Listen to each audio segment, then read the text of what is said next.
त्यामुळे वि. स. खांडेकर अर्थात विष्णू सखाराम खांडेकर यांचं उशाप नावाचा एक कथासंग्रह जो आहे प्रकाशित झालेला, तो कथासंग्रह तुमच्या या सेमिस्टरला अभ्यासक्रमाला लावलेला आहे, उशाप नावचा. आता उशाप वगैरे काय आहे किंवा हा कथासंग्रह कशा संदर्भात आहे, कुठल्या वैशिष्ट्यांनी नटलेला आहे, याच्याविषयीची जी चर्चा करायची आहे ते आपण नंतर करू. तुर्तास कथा वाङ्मय प्रकार हा किती महत्त्वाचा आहे, त्याची वैशिष्ट्य काय आहेत, कोणकोणते असणार आहेत आणि महत्त्वाचे घटक कथेमध्ये कुठले आहेत, आपण थोडंसं पाहूयात आणि मग नंतर त्याच्याकडे वळूयात आपण मुख्य कथा भागाकडे. एक गोष्ट आपण लक्षात घ्यायला हवी की तुम्हाला मी गेल्या सेमिस्टरला सुरुवातीला सुद्धा सांगितले होते की मराठी साहित्यामध्ये जसे जुने काही वाङ्मय प्रकार आहेत तशा पद्धतीनं काही नव्याने अस्तित्व उदयाला आलेले वाङ्मय प्रकार सुद्धा आहेत. अर्थात जुने वाङ्मय प्रकार म्हणजे कोणते, तर कविता, कथा, कादंबरी, नाटक, चरित्र, आत्मचरित्र, ललित लेख वगैरे. आणि मग स्वातंत्र्य झाल्यानंतर जशा पद्धतीनं स्वातंत्र्यानंतर भारताच्या स्वातंत्र्यानंतर शिक्षण हे सार्वभौमिक झालं, म्हणजे सर्वांना मोफत शिक्षण आणि सर्वांना खुलं शिक्षण. याच्या आधी काय व्हायचं की उच्च वर्णीय जे आहेत, भांडवलदार वर्ग जो आहे, व्यापारी वर्ग आहे किंवा सदन कुटुंब जे आहे, म्हणजे पैशानं संपत्तीनं थोडं सदृढ असे जी लोक आहेत असेच शिक्षण फक्त घेतले जायचे. शेतकऱ्यांना, वंचितांना, अस्पृश्यतांना, स्त्रियांना, महिलांना तर शिक्षण नव्हतं. पण स्वातंत्र्यानंतर एक गोष्ट अशी नव्यानं घडली की शिक्षण हे सर्वांसाठी खुलं आणि मोफत दिलं गेलं. मग त्याचा परिणाम काय झाला? त्याचा परिणाम असा झाला की प्रत्येक घटकातला माणूस, प्रत्येक घटकातली व्यक्ती शिक्षण घ्यायला लागली. अर्थात जसं अस्पृश्यतांना किंवा दलितांना शिक्षण नव्हतं ते घ्यायला लागले, स्त्रियांना शिक्षणासाठी बंदी होती ते शिक्षण घ्यायला लागले. आणि त्यामुळे त्या पिढीच्या किंवा त्या लोकांमधल्या त्या जाणीवा आहेत, म्हणजे आपण जे जगतोय ना ते माणसाचं जगणं नाही आहे, ही जाणीव त्यांना निर्माण झाली आणि आपण हे कुठंतरी मांडलं पाहिजे, लिहिलं गेलं पाहिजे, या अनुषंगानं लिहायला लागले. यासाठी मी फार चांगलं उदाहरण असं देऊ शकेन की आपण ज्यावेळेस भात शिजवायला ठेवतो, शिजायला भात ठेवतो आपण गॅसवरती किंवा कुकरमध्ये, ते शिजल्यानंतर त्या भांड्यावरची प्लेट आहे ना ती वर उचलते, बरोबर का? कारण की त्यातली वाफ ना ती आत भांड्यामध्ये थांबू शकत नाही, त्याला कुठेतरी मोकळं व्हायचं असतं, कुठेतरी बाहेर पडायचं असतं. आणि त्यामुळे ते बाहेर पडण्यासाठी ती प्लेट थोडी वर हल्ली जाते किंवा उचलली जाते आणि ते वाफ बाहेर जाते आणि आपल्या रिकामं पण येतं. तसं हे यानंतर जे स्वातंत्र्यानंतर जे लोक शिक्षण घ्यायला लागले त्यामध्ये ही जाणीव झाली आणि त्यांच्या आत कोंबलेलं, त्यांच्या आत साचलेलं ते उतू जायला पाहत होतं. आणि मग ते उतू जाणं कशा स्वरूपात उतू गेलं, तर ते लिखाण स्वरूपात, लेखन शैलीमध्ये. आणि म्हणून 1960 नंतर अनेक वाङ्मय प्रकार मराठी साहित्यामध्ये निर्माण झाले. उदाहरणार्थ कोणते, तर दलित साहित्य. दलित साहित्य म्हणजे ज्या दलितांनी अनेक वर्षानुवर्षे, हजारो वर्षानुवर्षे एका उच्चवर्णीय समाजाच्या अस्पृश्यतेखाली किंवा वर्णद्वेषाखाली जगले, अतिशय हलाखीचं जगणं कंठित केलं. असे लोक आपलं आयुष्य काय आहे, आपले अनुभव काय आहेत, या पद्धतीचं संपूर्ण जीवनपट, घटनाक्रम ते त्यांच्या साहित्यात मांडायला लागले. त्यांचं जगणं आहे ना ते लिखाणात आणायला लागले आणि मग ते दलित साहित्य निर्माण झालं, फार मोठं दलित साहित्य निर्माण झालं. त्यानंतर ग्रामीण साहित्य, म्हणजे खेड्यापाड्यामध्ये शिक्षणाची सोय नव्हती आणि त्यामुळे ते सुद्धा वंचित असायचे. पण स्वातंत्र्यानंतर त्यांनाही शिक्षण मिळायला लागलं आणि ते सुद्धा सुशिक्षित झाले आणि त्यांना वाटलं की या लेखनामध्ये या आधीच्या पूर्व परंपरागत जे लेखन झालेलं आहे, ज्या कथा कादंबऱ्या आलेल्या आहेत, त्या कथा कादंबऱ्यांमध्ये आमच्या शेतकऱ्यांचं जगणं, आमच्या शेतकऱ्यांचं आयुष्य, आमचा अनुभव कुठंही चित्रित झालेला नाही. मग काय करायला पाहिजेत? मग त्यासाठी आपणच लिहायला पाहिजेत अशी एक समज त्या काळामध्ये निर्माण झाली आणि मग त्यानंतर 1960 नंतर दशकानंतर ग्रामीण साहित्य म्हणून निर्माण झालं. तसंच स्त्रीवादी साहित्य निर्माण झालं, मुस्लिम मराठी साहित्य निर्माण झालं आणि अशा अनेक वाङ्मय प्रकार तयार झाले. पण आपण जो पाहणार आहोत, जो जुन्या परंपरागत काळात आलेला कथा वाङ्मय प्रकार. कथेचं महत्व काय आहे? आता कथा माणूस जन्मताच कथा ऐकत आलेला असतो किंवा त्याला कथा प्रिय आहे. उदाहरणात सांगायचं असेल तर आपण लहानपणी जन्मल्यानंतर आपण आजी आजोबांकडून काही गोष्टी ऐकतो, काही कथा, मग त्या चिवकाऊच्या असतील, सशाच्या असतील, कावळ्याच्या असतील, ह्या ज्या लहान सहान गोष्टी आहेत ना, त्या सगळ्या कथा स्वरूपात आहेत. त्यामुळे माणसाला कथेचं फार अप्रूप त्याच्या बालपणापासून राहिलेलं असतं. म्हणजे आम्ही लहानपणी कथा ऐकतच मोठे झालेलो आहोत आणि या सगळ्या गोष्टीमध्ये कथेशी आपला फार जवळचा संबंध दिसून येतो. मग या कथेचं महत्व काय आहे? ही कथा जसं लहान बालकांवरती मोहिनी घालते. म्हणजे लहान मुलांना जसं कथा ऐकायला आवडतं, आपण झोपताना नेहमी लहानपणी आजीकडून किंवा आपल्या वडीलधाऱ्या माणसाकडून गोष्टी ऐकायचो, मग झोप यायची.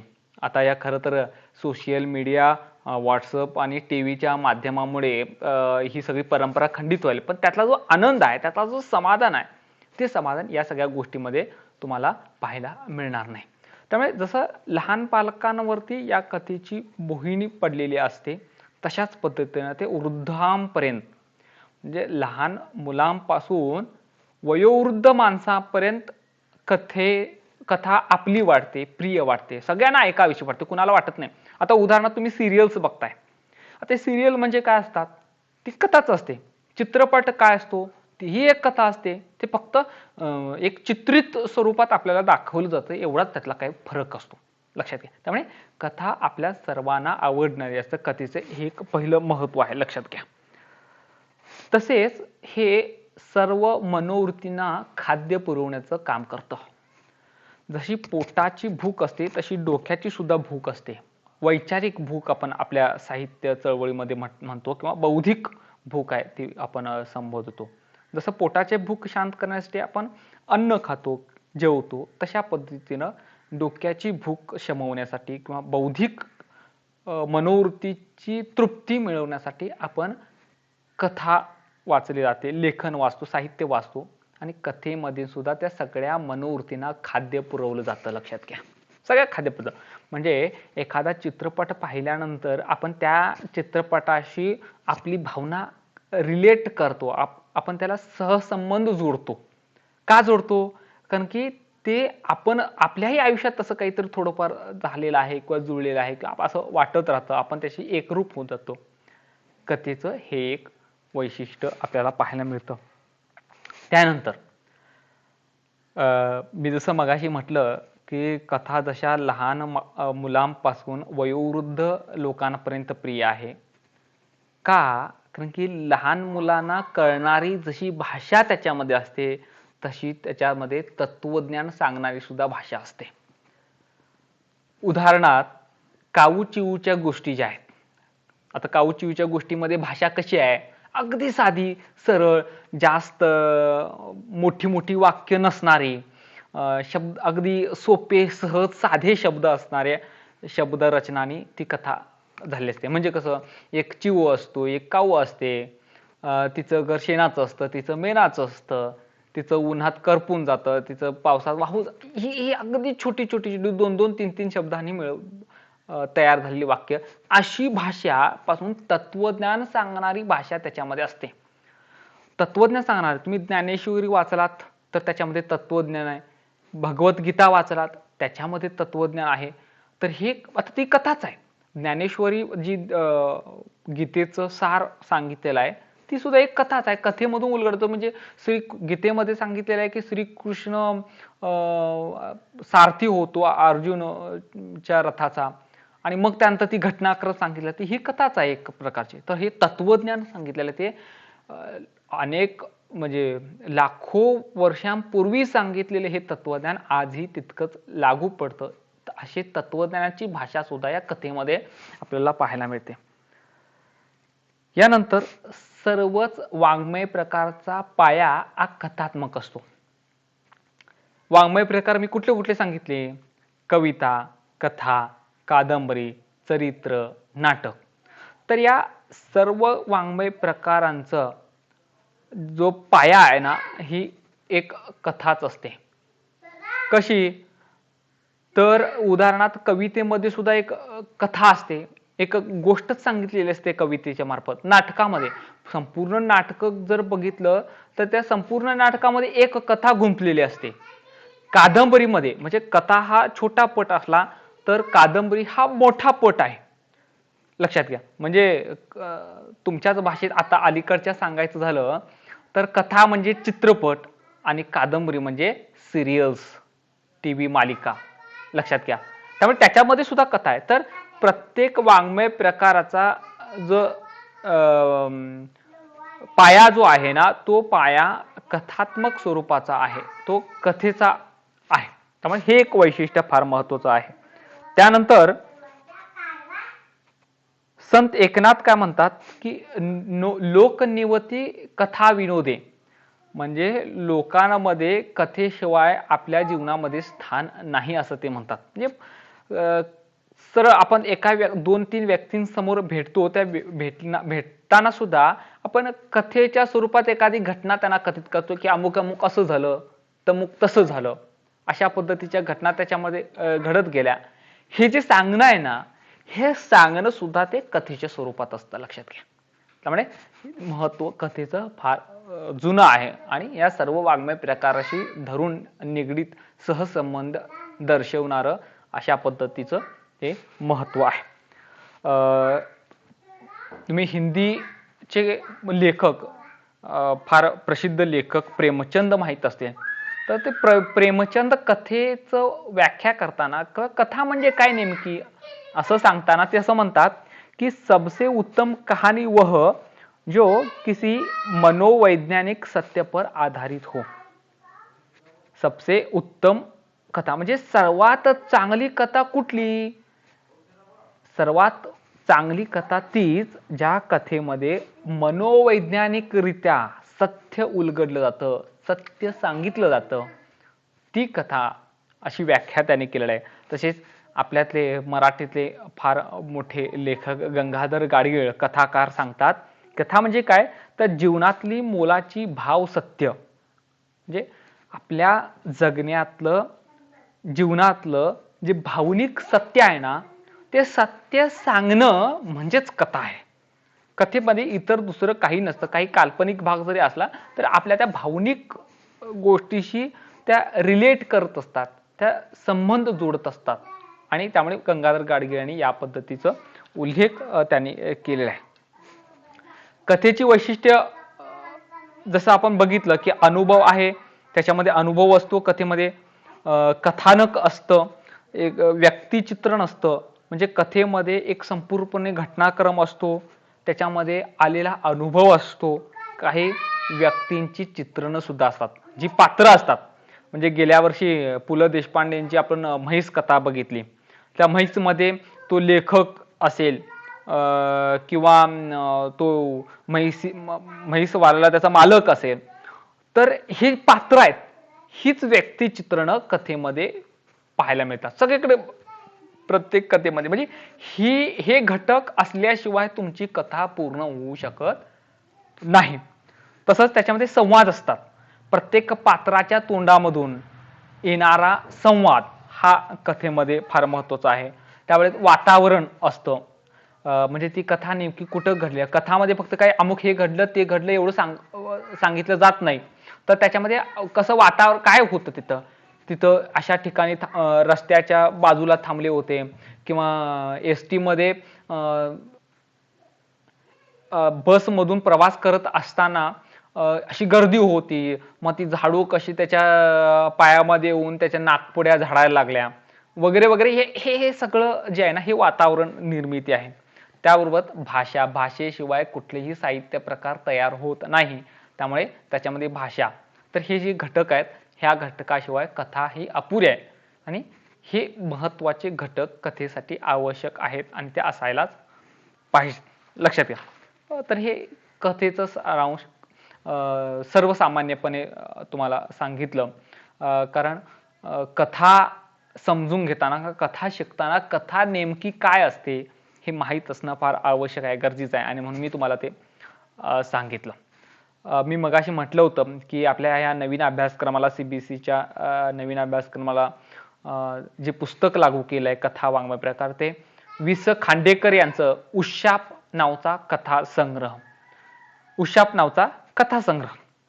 अर्थात वि.स. खांडेकर फार मोठे कथाकार, कादंबरीकार आणि कवी म्हणून नावारूपाला असलेले वि.स. खांडेकर. त्यांचं पूर्ण नाव विष्णू सखाराम खांडेकर.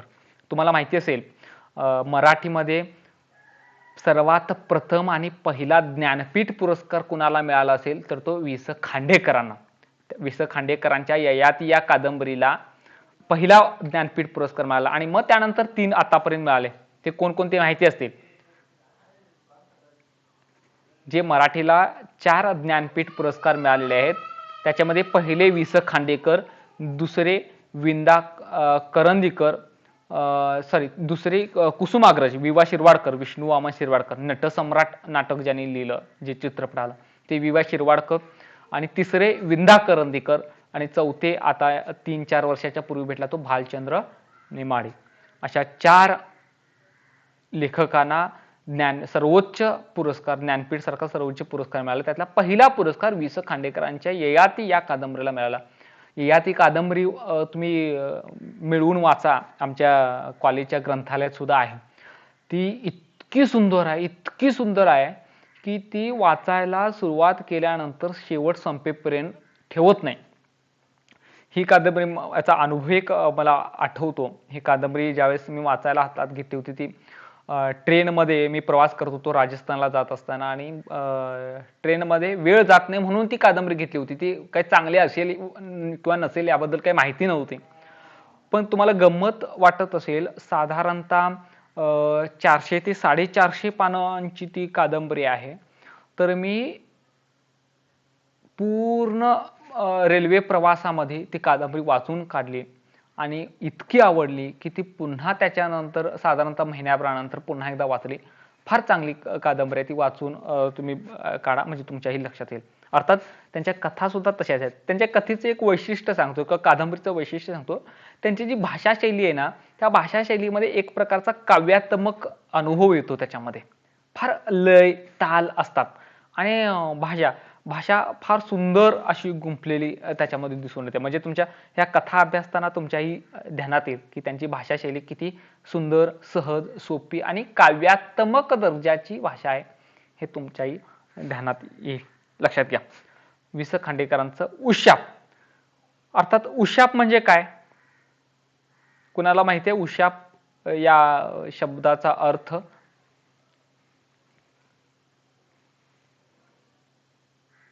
येस, कोण सांगू शकेल?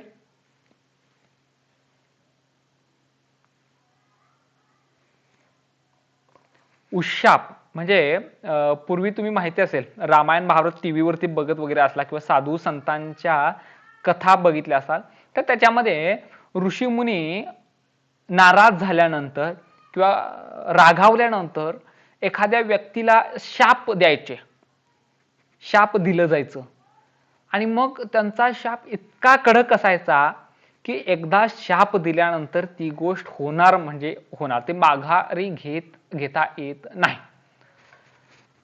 मग समजा त्यानं, त्या व्यक्तीनं ज्यानं चूक केली किंवा ज्यांच्या बोलण्यानं, ज्याच्या चुकीमुळं त्यांना राग आलाय, ज्याच्या कृत्यामुळं त्यांना राग आलाय, चिडलेले आहेत, ती व्यक्ती शाप दिल्यानंतर समजा माफी मागितली त्या ऋषीमुनीची क्षमा मागितली, तर ते शाप दिलाय त्यांना द्यायचा नको होता असं जरी असलं तर एकदा दिल्यानंतर तो शाप मागं घेता येत नाही. मग त्यासाठी काय करायचे, हे पुन्हा उशाप द्यायचे. उशाप म्हणजे कसं, तुम्ही गाढवाचं लग्न हा मराठी चित्रपट बघितलेला असला तर फार चांगलं माहिती असेल, नाही बघितलं तर ते पुन्हा बघा, कारण की मराठी चित्रपट अलीकडे आजची तरुण पिढी तुम्ही बघत नाही आता, अशी एक ओरड आहे. पण तुम्ही बघितलंय असं आपण ध्यानात धरू. तर त्या गाढवाच्या लग्नामध्ये एक गाढव जो आहे तो बोलका गाढव, नंतर 7 मजली इमारत सोन्याची त्याला बांधायचं, आणि मग ते बांधल्यानंतर हार, ती राजाची राजकन्या त्याच्या गळ्यात हार घातल्यानंतर तो पुरुष होतो त्या गाढवाचं. तर ते त्याचं कारण असं, कारण की इंद्राच्या दरबारामध्ये जी उर्वशी वगैरे ज्या पऱ्या असतात, तर त्यांना तो स्पर्श केला त्या दरबारामध्ये इंद्राच्या, आणि त्या इंद्राच्या दरबारामध्ये स्पर्श केल्यामुळे ऋषीमुनींनी त्याला शाप दिलं की तू काय होशील, गाढव होशील. मग गाढव होशील म्हटल्यानंतर तो घाबरला, रागावला की माझं आयुष्य आता पूर्ण गाढव म्हणून जाणार आहे. मग त्यानं विनवण्या केल्या, माफी मागितली, क्षमा मागितली, आणि मग इंद्रानं काय केलं की बरं, शाप तर मागं घेता येत नाही, मग उशाप म्हणून तुला देतो. काय म्हणून, की तू गाढव होशीलच, पण त्यातून मुक्ती केव्हा मिळेल, तर एखाद्या राजाची राजकन्या तुझ्या गळ्यात ज्यावेळेस तुला नवरा म्हणून स्वीकारेल त्यावेळेस तुला तुझं मानवी रूप धारण होईल, आणि तशा पद्धतीने ते होतं. हा उशाप असतो, लक्षात घ्या. तर अशा एका उशापावरती आधारित याच्यामध्ये कथा आहे. साधारणतः माझ्या मते 8 की 9 कथा आहेत, त्यातली ही सुद्धा एक उशाप कथा आहे, आणि त्याच्या आधीच्या एक 5-6 कथा आहेत. अशा पद्धतीचा हा संपूर्ण कथा संग्रह आपण या सेमिस्टरमध्ये अभ्यासणार आहोत, लक्षात घ्या. ठीक आहे, आपण इथं थांबूयात, आणि मग पुढच्या क्लासला आपण त्या ह्याचे एक कथा घेऊन वि स खांडेकरांचं काय आहे वगैरे ते आपण सगळ्या त्या पद्धतीनं घ्यायचं. म्यूट काढू शकताय, आणि कोणतं ते स्क्रीनशॉट थोडंसं मारून ठेवा ते याचे, शशिकांत, जरा स्क्रीनशॉट वगैरे मारून ठेवा. ठीक आहे, समजायला लागलं आहे, कळतं की अजून सावकाश सांगितलं पाहिजे की जास्त गडबड होते? ठीक आहे ना? बरं बरं, ठीक आहे. पुन्हा आपण 2 दिवसानंतर क्लास घेऊयात, त्यावेळेला मी तुमचं शेड्यूल मी ग्रुपवरती सोडेन की काय करायचं, कधी घ्यायचा क्लास वगैरे. आणि त्याच्या आधी ग्रुपवरती मी आता त्याचं पुस्तकाचं स्कॅन केलंय, आणि ते PDF फाईल करून मी तुम्हाला पाठवतो, म्हणजे तुम्ही त्याची कथा वगैरे फावल्या वेळेमध्ये, रिकाम्या वेळेमध्ये तुम्ही वाचू शकताय. ठीक आहे, आपण थांबूयात. ओके, चला, काळजी घ्या सर्वांनी, बाहेर फिरू नका, घरी राहा, सुरक्षित राहा. स्क्रीनशॉट घेतला का? बर, आपण क्लोज करूयात, किंवा काही कुणाच्या डाऊट्स असतील तर सांगू शकता, क्लिअर करू शकता. अजून एक 5 मिनिटं आहेत हे ते मीटिंग क्लोज व्हायची, आपोआप क्लोज होतं ते 45 मिनिटं झालं की. आचल, प्राजक्ता, काही डाऊट्स आहेत का तुमच्या?